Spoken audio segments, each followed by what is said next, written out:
Assalamualaikum warahmatullahi wabarakatuh. Saya Fauzi Zulfikri, mahasiswa seni budaya di kampus Universitas Ansyah Kuala Banda Aceh, peserta PPG dalam jabatan kelas 2 2022. Nah, sekarang saya sedang berada di kediaman Bapak Denny Rahmat SPD selaku Wakasek Kurikulum di Sekolah SMP Negeri 1 Kadungora, Kecamatan Kadungora, Kabupaten Garut, Provinsi Jawa Barat. Saya akan sapa-sapa dulu sebentar. Apa kabar Pak Denny? Alhamdulillah, baik. Alhamdulillahirobbilalamin. Untuk mempersingkat waktu nih Pak Denny, ada beberapa pertanyaan yang ingin saya sampaikan. Yang pertama itu terkait tentang pedagogik. Pedagogik itu pertanyaannya mungkin nih mengenai pembelajaran secara daring yang telah kita laksanakan tahun kemarin pada saat pandemi COVID-19 ini. Metode apa saja kira-kira nih Pak Den yang cocok dan efektif yang digunakan dalam pembelajaran praktek daring pada mata pelajaran di sekolah? Silakan. Terima kasih atas pertanyaannya. Mungkin yang bisa saya sampaikan di sini metodenya beda-beda sama yang lain. Tapi yang pasti dari semua metode yang dipakai, alangkah baiknya kita menggunakan dua metode sih sebenarnya. Yang pertama ada metode daring, yang kedua ada blended learning. Jadi metode daring kita melibatkan anak sama kita lewat daring saja. Sampai kita dikasih tugas lewat daring ya udah selesai. Kitanya apa? Cuma yang kedua yang kalah menarik adalah yang namanya blended learning. Blended learning adalah kombinasi antara daring, metode daring dan video conference. Jadi tatap muka melalui video.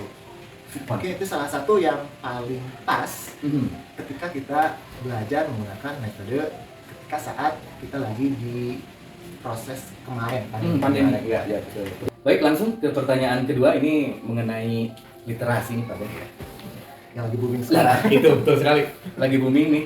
Jadi bagaimana nih cara Pak Denny ini dalam menarik minat siswa untuk berliterasi, khususnya dalam literasi digital nih Pak Denny? Mangga silakan. Mungkin secara garis besar yang namanya literasi adalah membaca. Literasi digital berarti kita istilahnya harus pandai-pandai membaca melalui seperti lewat alat komunikasi, lewat link yang disediakan. Kita harus paham, kita harus melek semuanya tentang itu. Nah, di sini literasi digital, guru jangan kalah sama anak-anak. Karena anak-anak sekarang sudah sangat melek terhadap teknologi digital itu. Berbagai cara mereka lakukan untuk bisa mendapatkan digital tersebut. Nah, kita sebagai guru nih harus benar-benar kalau bisa di atas mereka untuk urusan digital. Nah, mengenai literasi digital, kita juga harus sangat-sangat menguasai digital tersebut. Jangan sampai kita tuh kalah saing istilahnya sama mereka.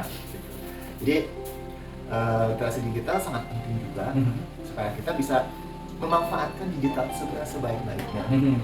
Maksudnya di sini kita jangan sampai kayak diperbudak lah istilahnya sama digital, tapi tetap kita membaca di sini kita bisa istilahnya bisa menggunakan digital tersebut secara baik-baik, secara maksimal lah istilahnya, tanpa harus istilahnya kehilangan arah dari tugas kita sebenarnya.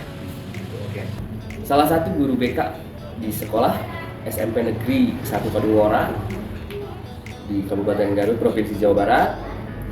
Ini namanya Pak Ustadz Hilman, ini saya biasa memanggilnya. Apa kabar Pak Ustadz Hilman? Alhamdulillahirobbilalamin. Ini Pak Ustadz, saya mau bertanya beberapa pertanyaan dan saya ingin tanggapan dari Pak Ustadz nih perihal tentang kesulitan belajar nih Pak Ustadz. Kesulitan belajar siswa. Ya kan kemarin Pak Ustadz pandemi ya selama 2 tahun itu. Lalu siswa belajar daring di rumah, mungkin keenakan, dan sekarang mereka harus masuk kembali ke sekolah, belajar secara tatap muka langsung. Tapi saya melihat ada minat belajar yang menurun, Pak Ustadz, yang saya lihat. Apalagi ini disinggung dengan materi pembelajaran seni budaya nih Pak Ustadz.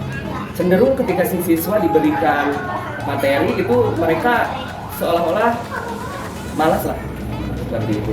Bagaimana nih tanggapan Pak Ustadz Hilman perihal tersebut?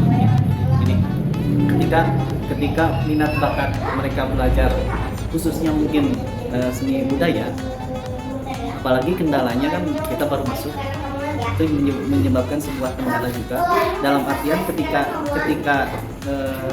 kita disuguhkan dari yang tidak biasa, otomatis berpengaruh sekali terutama minat belajar khususnya pada mata pelajaran seni budaya. Dan ini bukan hanya mata pelajaran seni budaya. Oh iya, iya. Ada mata pelajaran yang lain. Memang tidak jauh beda kendalanya seperti ini. Mungkin salah satunya mereka kesulitan belajar dalam hal artian dia menghafal, dia cara memahami. Kemudian ketika guru menerangkan sebuah materi, otomatis dari yang tadinya belajar secara luring, kemudian disuguhkan dengan belajar tatap muka, otomatis menyesuaikan diri kembali. Pertanyaan ke Bu, perihal tentang ini Bu, pemanfaatan model-model pembelajaran yang inovatif di dunia nih. Ini tanggapan Ibu nih ya, bagaimana nih ketika kita saat ada di kelas nih melaksanakan pembelajaran dan menerapkan nih model pembelajaran yang inovatif, tetapi pemanfaatan model tersebut tidak sesuai nih Bu dengan karakteristik siswa.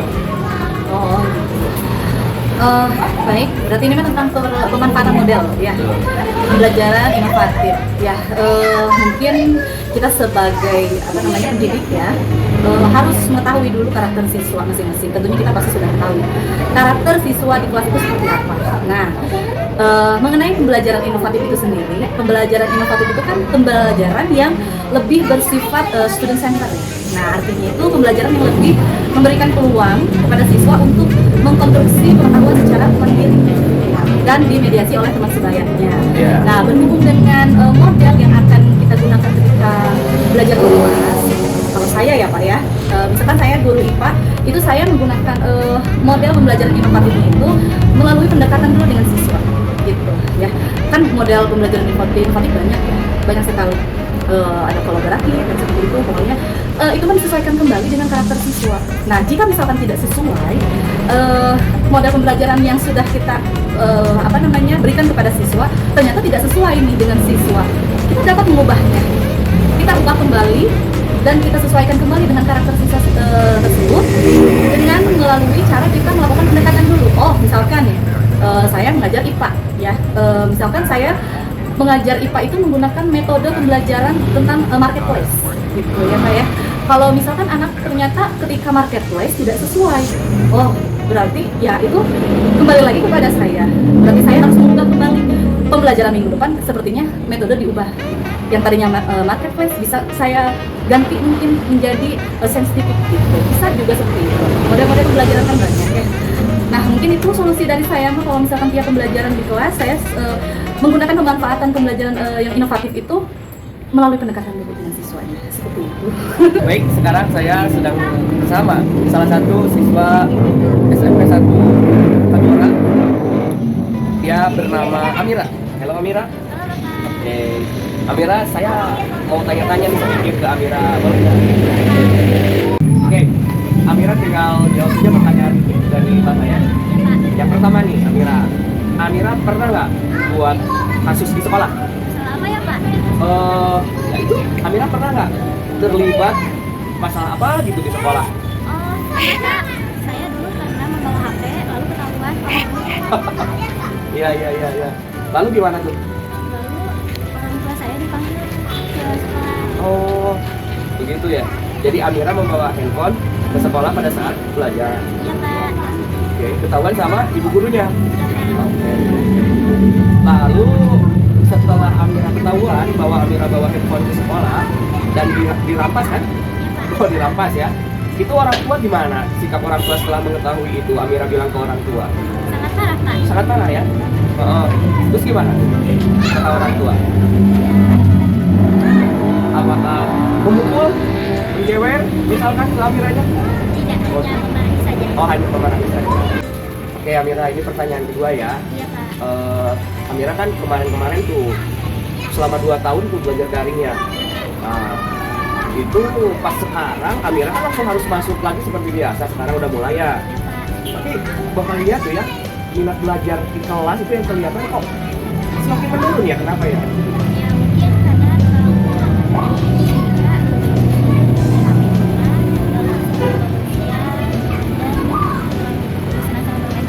Oh, sehingga itu yang membuat termasuk Amira kan?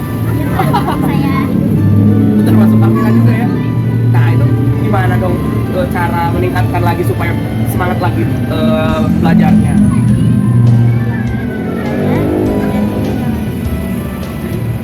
Dengan apa tuh?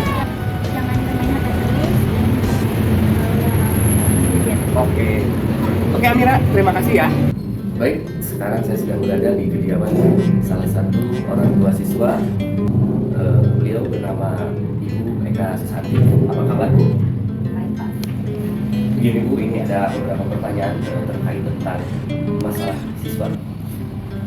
Bagaimana nih, Bu, sikap Ibu selaku orang tua dari siswa jika mendengar dan mengetahui bahwa anak Ibu sendiri ternyata menjadi salah satu siswa yang bermasalah di sekolah? Bagaimana tanggapannya? Mungkin kalau saya sebagai orang tua, tentunya saya akan bersikap secara rasional ya Pak ya, melalui pendekatan dulu dengan anak saya. Lalu saya akan bertanya kepada anak saya, kenapa dia bikin masalah di sekolah gitu. Saya sekarang sedang berada di kediaman pakar seni Bapak Agus Mulyadi SPD. Apa kabar, Pak? Tentang ini pemanfaatan teknologi Pak dalam pembelajaran. Jadi di era teknologi sekarang ini, Pak, makin banyak kan, Pak ya, aplikasi-aplikasi yang tersedia. Atau mungkin mempermudah siswa di Play Store juga banyak, Pak, aplikasi yang bisa di-download oleh siswa gitu. Nah, dari beberapa aplikasi itu, Pak, saya mencoba memperkenalkan software Studio One nih, Pak, dalam proses pembelajaran ke siswa. Ini kira-kira nih, Pak, menurut Abah gitu, dengan saya mengambil aplikasi tersebut untuk diperkenalkan terhadap siswa dalam mapel seni budaya, Bah, padahal ini merupakan upaya yang baik, Bah, atau tidak nih, Bah, dalam pemanfaatan teknologi pembelajaran? Berhubung si aplikasi Studio One ini tidak ada, Bah, dalam buku yang dipegang oleh, iya, begitu, Bah. Bagaimana nih, Bah, kira-kira? Memang bagus ya untuk pengembangan, kan anak-anak sekarang itu pinter ya, dibandingkan dengan saya mungkin pinter anak ya mungkin lebih pinter anak itu. Saya mungkin dalam hal aplikasi mungkin ketinggalan ya sama anak. Memang saya juga menggunakan pakai seperti itu ya, aplikasinya ada MobileJB dan segala macam gitu ya. Tapi anak memang lebih pintar daripada saya gitu. Oke. Jadi istilahnya guru atau terus saya yang sudah tua ya ketinggalan lah sama anak-anak sekarang itu lebih hebat lah. Lebih hebat ya? Lebih hebat daripada saya, lebih hebat. Oke. Dalam hal aplikasi ya, dalam hal teknologi mungkin anak lebih oke dibandingkan saya gitu. Oke. Berarti penerapan tersebut baik ya, Pak ya? Baik, Bisa, sangat ya? baik gitu. Memang harus kita haruskan di zaman ya sekarang, zaman memang harus teknologi, zaman seperti ini kita harus lebih, jangan kita mengikuti yang kita, justru anak harus berkembang kan.